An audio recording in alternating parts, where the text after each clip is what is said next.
In this video, I'm going to show you how to use or how to connect Eero to Starlink. So you can use Eero with Starlink to get a better Wi-Fi coverage and mesh network throughout your home. Many users use or run Eero as their main router with Starlink. So first of all, you would like to go and set up your Starlink first. Before adding any Eeros, make sure your Starlink is online, confirm the internet works through the Starlink app, and let the dish finish the setup completely.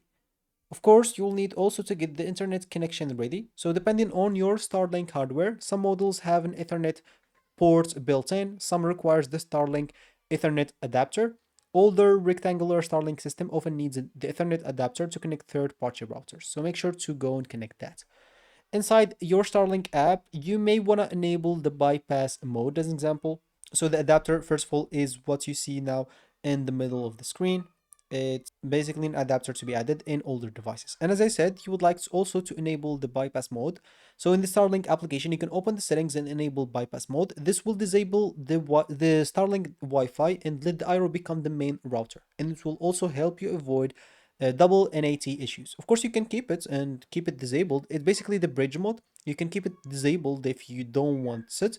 If you don't care, an example, to have many Wi-Fi's and you know what to connect to, but it's better to enable it.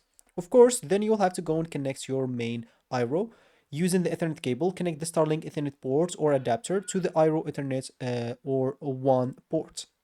So once you connect it to the internet port, the main IRO should basically be the only IRO connected directly to Starlink. Of course, make sure then to power the cycle everything. So if internet does not appear immediately, just unplug Starlink, unplug IRO, wait for 30 seconds, and power on Starlink first, then wait until it's online, then powered on IRO second. Then you'll have to go and complete the setup in the IRO application. Open the IRO application or install it if you don't have it installed. Tap Setup Network and follow the Setup wizard and create your Wi-Fi name and password. The IRO should automatically obtain an internet connection from Starlink.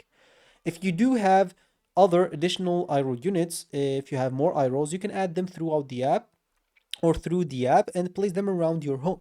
Basically, you'll let them join the mesh network, especially if you have a big house where you have many weak signal areas to boost the signal there. You can basically use it as an extender.